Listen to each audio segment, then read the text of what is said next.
when people talk about Goosebumps, they usually bring up the book covers. Now, the book covers are rightfully so to be brought up, alright? They've literally made the franchise what it is. They sold the franchise.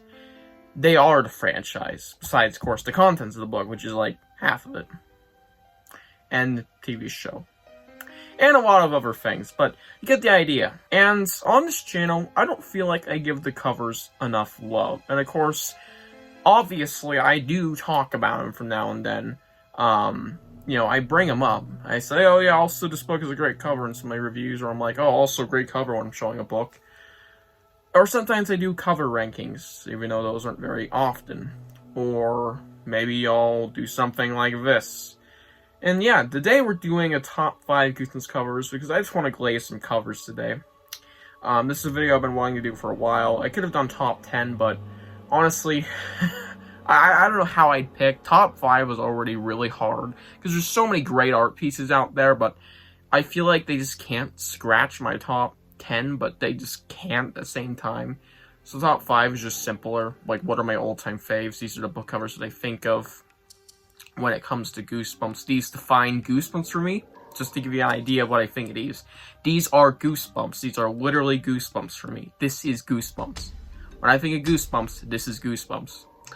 And, yeah, maybe one day I will do a ranking of every single book cover, since I know that is a thing that I'm likely to do. Sorry, someone crawling up my leg. I think I'm hallucinating. Anyways, book covers, fucking love them. We all love them. And why not just give them some representation on this channel?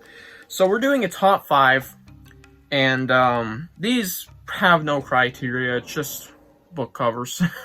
Anything that was on a cover, including reprints, but we're not doing that today. None of that will scratch my top 10. And I want to do a quick disclaimer. If your favorite artist or artist you really like Craig White or maybe Jacobus's OG series art isn't on here, it's really high. Don't get me wrong, and it could be in my top 10, maybe not. Probably in my top 20. It's just like, lots of Goosebumps art just doesn't scratch my top 20, but they still get really high. All of these picks are not OG series, and none of them are Dorman for some reason. I really thought Dorman was going to show up here somewhere, but I realized that I like all of these more. So, maybe in the top 10, but yeah, I love every artist. They all have great art, even though I can dunk on them a little, because obviously each one has their own fair share of pretty rough art. Even the Gotta, even Jacobus, the gods of Goosebumps art. Yeah, let's just get to it, alright? Enough chit-chat, you get the idea. Starting off with probably the biggest hot take on here. And it's actually a very recent art piece. Goblin Monday. Now, this doesn't do it justice, alright? Here's an image, alright? Here is an image so you can kind of get what I'm looking at. It is one of the most shockingly creepy art pieces I have ever seen. I want to get this thing fucking posterized on my wall, framed. This art piece is shockingly awesome. Like, it has no right to be this good, alright? The book's fine, the idea's fine, but the title's horrible. But then you have this thing attached to it. Goblin Monday's artwork is some of the best artwork I've ever seen, period. Mona Lisa, step aside type shit. I don't care what anybody fucking says. This shit is one of my favorite things to come out of Goosebumps ever. Alright? I don't even care if it's goblins. The goblins are like one of my least favorite things in horror in general. They're just not scary ideas. But this changes my mind. The main goblin motherfucker is creepy. Alright, I like throwing in my thumbnails because he looks amazing. The goblin friends in the background are really cool. And the winter setting, that's what really elevates this cover, alright? If you guys were to look at my top 30, you'd probably see a lot of covers that have colder settings or environments, if I could find any. Like, Beware the Snowman is absolutely would be in there somewhere, if not like top 50 at the very least.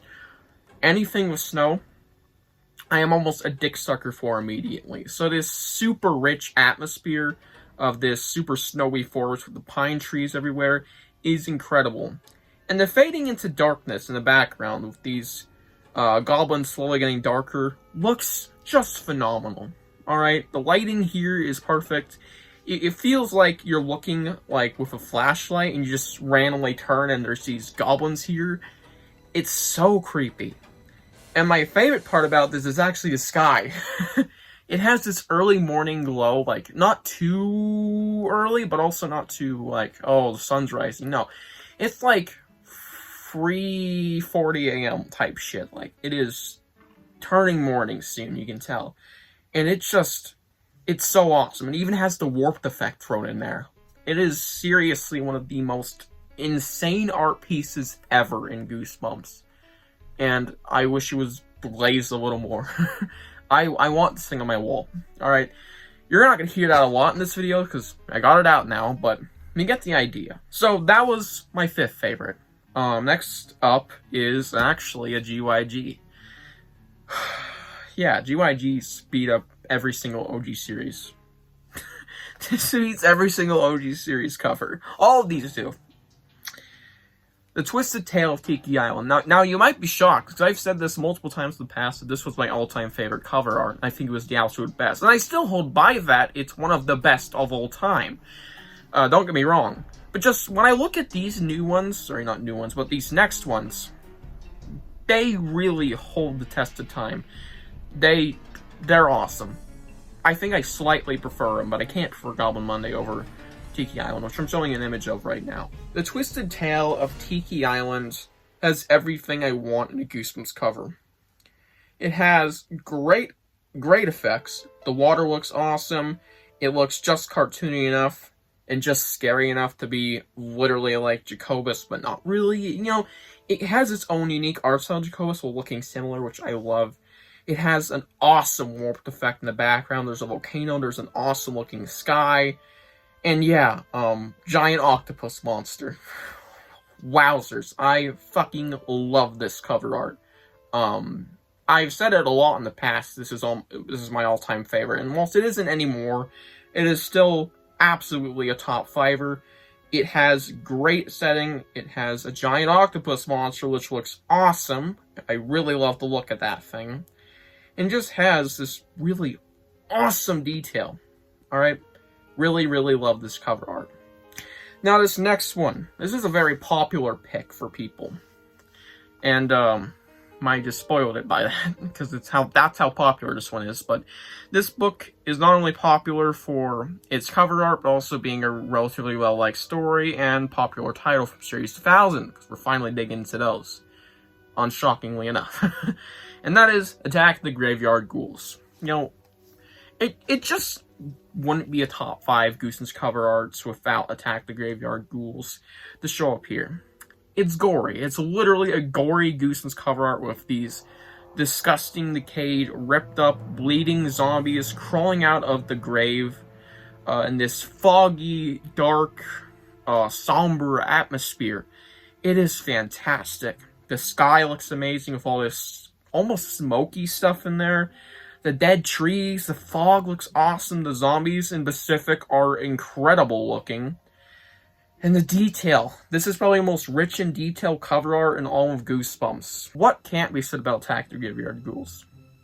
Super atmospheric cover art. And I absolutely love it. Now this next one is also pretty popular, though I don't hear as much glazing for it as Graveyard Ghouls, but I personally think this is not only my favorite Series 2000 cover art, but also one of my favorite Series 2000 books. Headless Halloween. Now, Headless Halloween is undoubtedly one of the most atmospheric cover arts. And whilst the sky kind of lacks, to be fair, the ground makes up for it, right? We have this super present moon. It is very bright, and it adds to the whole piece. It's really, really nice. We have this extremely rich and detailed pumpkin patch. And, of course, the main course here, Headless Man himself. Now, this is never, like, a thing in the book, but it's still a great cover art nonetheless. We have this disgusting decayed head with the sagging, rotten skin being really stretched out. And, of course, we have this body attached to it. It's kind of mysterious because you don't know what the hell is going on. You have this awesome jack-o'-lantern not lit up, but it has a very grim expression, looks a little angry. And yeah, very rich in detail, this cover art is. And I think it is just super Halloween-y and just has that vibe and atmosphere, like I said. Super amazing. And now we get to my all-time favorite Goosebumps cover art. Now, all of these define Goosebumps for me. But this one, over the years, I've always loved it. You know, it's always been one of my favorites. And as for the past, like, half a year, I've been looking at this cover art. And every time I look at it, I think I like it more. Because not only is it, well, super detailed, it fits Goosebumps like a glove. It's the most Goosebumpy cover art of all time. It's not even done by Jacobus. It's Mark the Gotta. Yeah, a Mark the Gotta cover beat up my favorite Mark the Gotta cover, my previously favorite. And, it just perfectly encapsulates what Goosebumps is. I mean, all the other ones have a pretty good idea, but this one is the most Goosebumpy kids horror, like, cover art of them all. And it has a beautiful sky and a very, very active environment, if you know what I mean. Return to the Carnival of Horrors. And I'm most happy to report that the book is just as great as the cover art. Maybe it has an effect on me, but even without that amazing cover art, yeah, that book is awesome, but we're saving that review for December. Return to Carnival of Horrors cover art. Holy shit. This is my all-time favorite Goosebumps cover art piece of all time. Mark Nagata cooked like crazy here. The sky is weirdly beautiful, and it's super, super rich in detail. We have this nice curve, you have the warped effect, and then you get to the main piece, the ghosts. Holy shit. They are super goofy, but also kind of creepy enough. It just perfectly feels like kids' horror for me. It is exactly what I expect from a cover art for a Goosebumps book. It is chilling, it is thrilling, and it is kind of goofy. Yeah. The ghosts look awesome, each and every single one. I could stare at these things for hours, and I want to feature these in more thumbnails, but they don't, fit very well. But still, looks fucking amazing. The rides down below, I mean, there's not many rides, not even very visible, but the whole roller coaster being present there just adds to the atmosphere. All these trees, this beautiful landscape. It just... it's fantastic. It's super rich in detail. It perfectly encapsulates what kids' horror is about, and a Goosebumps cover, what it should be. And it's just super, super thrilling to look at. Beautiful sky, beautiful art piece, and especially love those ghosts on this awesome roller coaster ride. Yeah, this one has grown on me quite a lot, like I said. It used to be like top 20, now it's my favorite. Especially just looking at how well it encapsulates what Goosebumps should be. When I think of Goosebumps, that's the cover art that I'd imagine. It's just perfect Goosebumps, what you'd expect. It's silly, but scary. And, yeah, those are my top 5 Goosebumps cover arts. I know these aren't the most popular takes here. I mean, besides 3 and 2, we have Goblin Monday, Tiki Island, Graveyard Ghouls, Headless Halloween, and then Return to the Carnival of Horrors. Yeah, no OG Series Jacobus or anything other than Series 2000s. We got Mark Nagata's, and then a fucking Robert Ball. No Brandon Dorman, no Craig White, no other Jacobus stuff. It's kind of weird, but they are, to be fair, gonna rank high whenever, if ever, I die, I don't know. If ever I do this giant cover art ranking, I don't even want to think about it. It's a hell of a video. It's gonna get real old real fast. Saying, oh yeah, this cover art's awesome. Oh yeah, this cover art's awesome. Oh yeah, But yeah, top 5 for now. And I can at least say I did some sort of cover art rating or whatever. I hope you guys enjoyed this video, and let me know what your top 5 or even 10, or I don't care how much book covers are. Get it as well as you want. Don't be afraid. I mean, pick Dorman for all I care. All of the artists have some amazing work. Dorman included.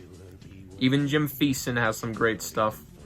And even some of IDW comic artists, they do great jobs. Graphic novel artists, they can do great stuff too. And yeah, share some love for these artists, especially Nagata. And I'll see you guys in the next one. Bye.